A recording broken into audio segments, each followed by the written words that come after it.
ассалому алайкум дӯстони азиз, хуш омадед ба канали Мадина Тиҷи. ба канали мо обуна шавед то аз дигар видеоҳои мо бохабар бошед.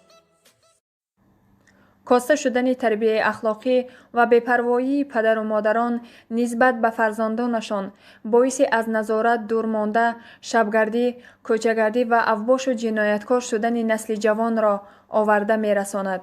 кӯчагардӣ бар сари ду ҷавони тоҷик фоҷиа оварда, якеро ба зери хоки сард ва дигареро ба кунҷи зиндон бурд. вазорати умурии дохилаи кишвар аз содир шудани боз як ҷинояти вазнини куштор дар шаҳри Душанбе хабар додааст. ҳодиса шоми 18 август тахминан соатҳои 21:50 дар назди маркази савдои Душанбе сар зада, як ҷавони 18-солаи сокини пойтахт бесабаб ҷавони 20-солаи сокини кӯчаи Фирдавсиро корд задааст. ҷабрдида бар асари захми корд дар ҷои ҳодиса ба ҳалокат расида, ҷавони 18-соларо ҳамчун гумонбар дар куштор боздошт намуданд.